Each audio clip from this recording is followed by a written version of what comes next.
Hey, what's going on, ladies and gentlemen? This is Carroll from MyMMAnews.com and Carroll's Corner MMA podcast. Tonight, I am joined by Anna Crutchfield, who will be making she's fighting on, was it Saturday night? Yep, this Saturday. Saturday night at Titans 51, Cage Titans 51 against Erin Johnson. Anna, how are you doing? I'm doing great. I feel like in camp for the last year straight. I've just this past year been super active, fight after fight. So I feel like I'm in amazing shape and I'm ready to go. Yeah, your last fight was against Tory Land back in August 28th of 2021. So a little time off before this fight. Yeah, you're showing photos online. You're like almost done, almost weigh-ins. You're ripped. You got a killer six pack. And you said you made a move to Alabama. Tell us a little bit how that's been. It has been probably the best decision I've ever made. I moved here. Wow, it's been right at a year. So last February, I moved here and I started training. I just focused as hard as I could on my ground game, my grappling, and my wrestling. And that's basically, I've implemented different styles. I'm learning more of a Muay Thai style to be able to mix that with more of my traditional kickboxing style. But mainly like the ground game, the wrestling, the grappling is what I've been focusing hard on this past year. Awesome. What influenced you to make the move to Alabama? What brought you down there? Well, I met my boyfriend in 2020, and I started doing some cross training in Alabama. I was living in South Carolina, and then when I went there, I fell in love with the entire team, the environment, the vibes there. It was just a really great fit for me. And my head coach Chris offered me a job to where I could train full time and help coach around the gym, so still be able to support myself, but also chase my dreams full time. So I jumped on the opportunity and I came here immediately. That's awesome. That you're able to find a home that you're comfortable and enjoying. How long of a trip is that from South Carolina to Alabama when you were making that cross training trip? It's about 5 hours. Okay, all right. So it's not too crazy, but that's something you're not just doing, for one night. I Yeah, assume you no, went for I like would. a weekend or so. Yeah, I would normally take off like a Friday, Saturday, Sunday, and then come back Monday. Gotcha. Then you said you've been working on your grappling game. We know you're a very skilled striker. You compete all the time in kickboxing at the highest levels. Tell us how you feel like everything's coming together. You got this fight coming up. I assume it's not going to be novice rules. You have more than two fights, so you're not going to be wearing shin pads and you'll have the ground and pound to the head. Tell us what you're confident about going into this fight. Honestly, I'm confident about everything. And that's one thing that has always been an issue for me is I knew that I was very skilled when it came to the striking and the stand-up part of it. But when you don't have the confidence to defend a takedown and you're so worried about someone taking you down in the grappling aspect, it's hard to let your hands go. And you can go in there and like I did my first two fights, took my first fight in 2016, second fight in Okay. 2018. But both of those fights, I went in there with that mentality. I was like, I'm like a world champion striker, so I'm going to go in here and I'm going to do what I do best. And then after the first time, like I get in and I was in the clinch and I got taken down and I couldn't work my way back to my feet. And then the second fight, there were improvements made, but I couldn't work my way off the cage. So there was like obviously something I was missing. And then, like I said, now I just feel like my game is completely rounded out. I wrestle every single day. I do jujitsu every single day. I wrestled in high school, but being able to put my striking together with my wrestling and then put my wrestling together with my ground and pound system, my ground and pound defense, being able to work my way back to my feet. Just putting everything together now, I feel completely confident there. Awesome, and I know your first two MMA fights, you didn't go your way. The last fight, though, you're coming off with a big victory in the first 38 seconds of round one. How much confidence does that give you when you're coming off a big win like that? Like I said, I do. I have complete confidence everywhere I'm at right now. And my last opponent, Tori, she was an amazing opponent. She was very tough.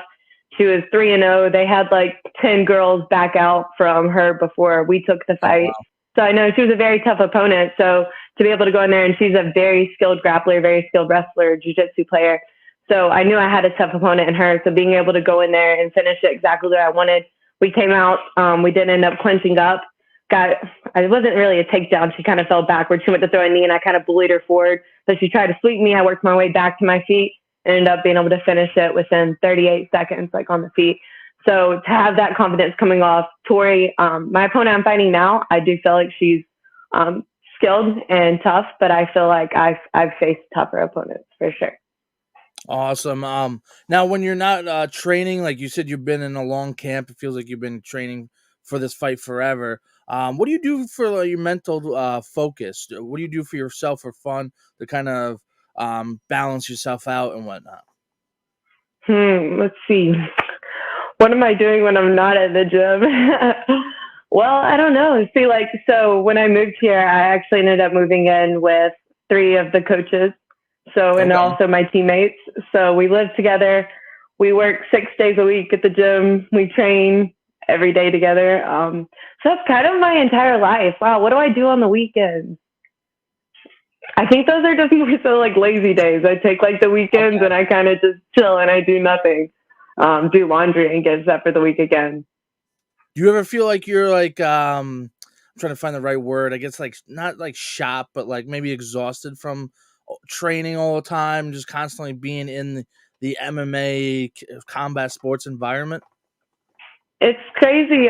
Before I moved here, I was training consistently. I was training every single day, Mhm. but I lived an hour away from my gym. I worked a full-time job. So it was like going there. And when I was doing that, I was like, wow, like I trained so much and I'm exhausted. And like I was literally just going and training like 2 hours a day. And now I'm there like 6 hours a day and I'm never exhausted of it. And I never get tired of it. And on Sundays, like when I'm not at the gym, I'm like, huh, like, do you want to go to the gym and like do something? Like, so no, I don't think I'm not at that point at all. Awesome. Yeah, that's great that you're not feeling that exhaustion from it. Feeling fresh. You got this fight coming up. What are I guess what do you have to do to be successful in this fight? Do you believe? Do you have a short term goal in this fight that you want to complete something, maybe a takedown, submission, or maybe get a knockout? Is there a short term goal for this fight besides win? Yeah, I mean, honestly, like I said, I know I have the huge advantage in striking on the Mhm. feet, but I would love to be able to showcase my grappling as well because I know that's something, especially in the past, it's been talked about because I was out wrestled in my second fight. I was submitted in my first MMA fight, so I know that that is something that people have said that like they want to see what my jujitsu is like and they want to see what my wrestling is like. So I would love to be able to display that. I don't think she's going to be able to take me down. I'm going to go out there, and I think that once I start landing hands, she's going to immediately start shooting for takedowns. I think I'm going to defend them, and I think I'll finish it on the feet. But well, I'm ready for it wherever it goes. Awesome. For those who don't know, tell us a little about the gym you're training at, where you're training, and who are some of your teammates. I train at Spartan Fitness, SBG, Alabama. My head coach is Chris Conley. We have two current fighters right now, big names in the UFC. We have Walt Harris and Eric Anders. They train Awesome. with us, but I train with a lot of high-level amateurs and pros. I have Ethan Melisano, David Clark, Tyler Stevens, Cordelius McGinnis. Like, I have a lot of high-level athletes here that I get to train with, and it's really cool because I also have a lot of people that are smaller and they're like my size that can give me really great looks, but also they're males, so they're really strong. So when I do face these females, it doesn't feel like it's anything. You know what I mean? Hmm. And I believe your boyfriend also trains as well and fights as well, correct? Yes, that's Ethan Melisano. He's getting ready to make his pro debut this year. Awesome. And you see him making his pro debut. What is it that you believe you have to do to bring it to the next level of your fighting career? Is there anything like obviously you're dedicated, like everything on Instagram, you're like you said, you're training every day. Is there anything though you believe you have to do to bring your your level of competition to the next level to be successful as a pro? Yeah, definitely. Really, this year, that's what I'm dedicating it to. I want to do as many jujitsu tournaments, as many grappling tournaments as I can, get as many MMA fights as I can. But with females, it's kind of difficult sometimes. It's challenging finding opponents. Opponents' fights are always backing out. So just being able to get that cage experience and cage time is tough. So really just put myself in every uncomfortable position I can when it comes to the grappling side of it. And then hopefully by the end of the year, make that transition before next year to pro. Awesome. And you're fighting at flyweight, correct? That's right. And I feel like everything I always see on every time you're competing, cutting weight's never really an issue for you, is it? Yeah, I walk around pretty light. I mean, especially this time, like I said, well, I fought in the end of October, and then when I came back, I took the holidays, and then immediately after Thanksgiving, we went right into this. So I've been walking close to around like low 130s. So making the cuts, really just water loading and then getting rid of that water. Do you ever have like any cheat meals right after you make weight and stuff, or right after your fight? Yeah, right after the fight. Oh yeah, you best believe come Saturday night, I will be celebrating as soon as I get out of the cage. What is do you have like a go-to cheat meal or anything that you Pizza, like? Pizza? pizza, like greasy pizza. Pineapple or no pineapple on your pizza? Yay No, or nay? whoa, hold on, Kyle. Do you eat pineapples on your pizza? I do. I think it tastes amazing. No, no pineapples. I don't know why everyone hates on it. I think it's amazing. I'm a That huge should mushroom on probably be pizza. illegal. That should Oh, be that's straight illegal. terrorism. That is straight terrorism. Yeah, pineapple on pizza is definitely yay for me. Um, but here in New York, though, we got amazing pizza. I'm curious to what it's like where you are. I know when I lived in Wisconsin, it always tasted like frozen pizza. Yeah, I've never the pizza here I can't like brag and like rave about, but when I was in Italy this past year, Oh, nice. oh my gosh, that is like hands down the best pizza. We were at like this just side like you're walking down the street, it's just like this pizza place. Like you just stop and get it and keep walking, like a little Oh, that's stand. sweet. And while we were sitting there, like eating our pizza, it's like this giant slice. This produce truck like walks up with fresh produce, like tomatoes and everything, and hands it to the guy. And I was like, well, I would never see that back in the States. Like most of the stuff tastes frozen, like tastes gross, and you just see like all the fresh produce. And this is just like a little pizza stand on the side of the road. Like it was amazing, all the food. That's awesome. And I really truly do believe that the best pizza is always made by the freshest products they could have. Like all that Yeah, frozen stuff. Ugh, gross. you taste the difference for sure. Oh, absolutely. That's why Dave Portnoy's got something going on when he's always trying all these different pizzas all over the country. Yeah. So, do you have a time frame that you want to turn pro? I know this will be only your, I believe your fourth fight or fourth fight as a This will be MMA my fourth fighter. fight. Any Yeah, I'm hoping within the next year. Like I said, this year I just want to get as much experience as I can. Obviously, I want to fight as many wrestlers as I can. That way, I can just feel as much, put myself in every bad position I could be in before I do make that jump. But I've been in the game since I was 12 years old. Like I feel like I've dedicated my life to this. So I'm ready for it. Like I just want this year. I want to get as many fights as I can. I'm going to do as many grappling tournaments as I can, and then we're going to make the jump. Now, I assume you're probably a big fan too of MMA and kickboxing, watching it. You ever watch like the fights and you see other women competing at your weight class and you're like, I could beat them. How are they Yeah. there already? I could beat them. How often does that happen? Yes, very much. And especially when it comes to like the stand up side of it. Like, oh my goodness, like half the time I'm like, how are these people even professional? But really there's a lot of I don't know, there's a lot of holes in the game. I feel like especially women's it's getting deeper, the women's division, especially in the UFC. But we still have a long way to go until, of course, we're like as deep as like the men's division and the competition is that stiff. So I do feel like there is like a really big gap in that division. Awesome. And I see it looks like you have a little friend behind you. Is that a cat or a dog? Can't really say. This is Simba. Oh, it's a dog. All right, cool. Yeah, this is my best friend, Simba Tyrone.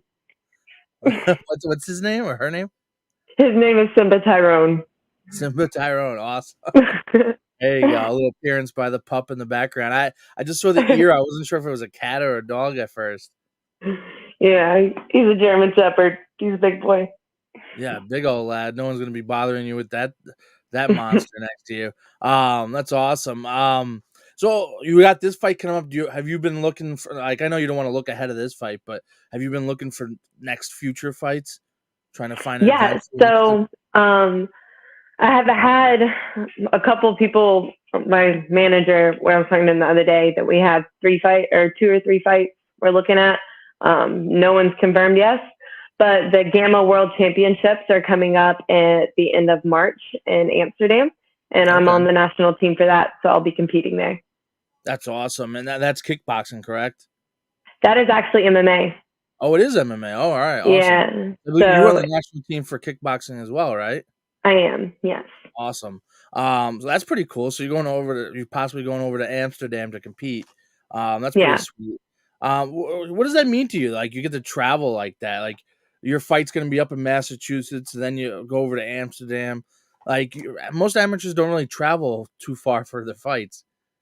Yeah, I mean, well, this is kind of something that I've been doing, like I said, since I was a kid. Me and my dad have been traveling to get fights because, especially when I was younger, I was very experienced for an amateur. So it was Hmm. hard to find fights, and you're a female. So, I mean, I would drive 9 hours for an amateur boxing match, and then the girl just like not show up. We went to my world title fight for kickboxing day of, and my opponent didn't show up to weigh in, like the Oh, day of our jeez. world title fight.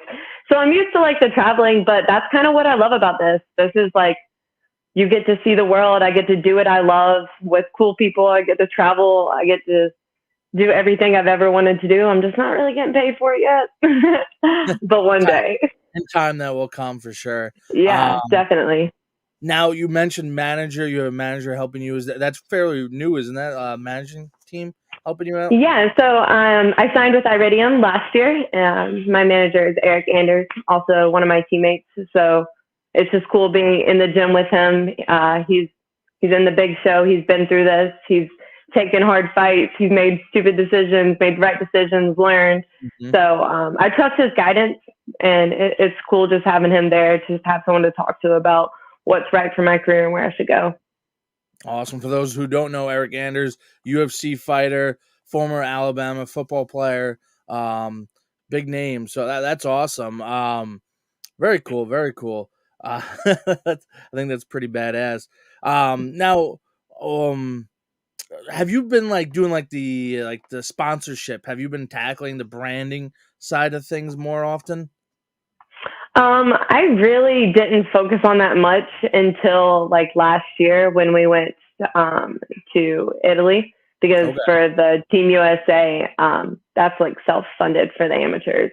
So like you're Oh, paying for your own way. So for that, yeah, that was kind of like my first experience, like really dealing with that and having to like tackle sponsorships and stuff like that. But that's also a cool part because Eric kind of tackles a lot of that for me as well. very cool. Very cool. Awesome. Anyone you want to recognize or throw out a support or shout out to? Just of course, my entire team and coaching staff here at Spartan Fitness, SBG Alabama, Coach Chris, Ethan Melisano, of course, he's always there with me doing pad work late at night, midnight, making sure I'm on weight. So of course, thank you everything, all my teammates, Iridium Sports, and then of course my family, everyone back home in South Carolina. I love you guys. And then Guy Dama, of course, the best grappling. Ladies, listen to me. If you do jujitsu, MMA, anything, Gaidama gear, you have to check it out. I'm wearing their stats right now. And I'm not just kidding. I'm not just saying this because I am sponsored by them, but they're like the best grappling gear around. So just check it out. They're on my Instagram at Crutch18. Go check it out, my bio. Awesome. Prediction for the fight against Aaron Johnson. First round is TKO, me. Awesome.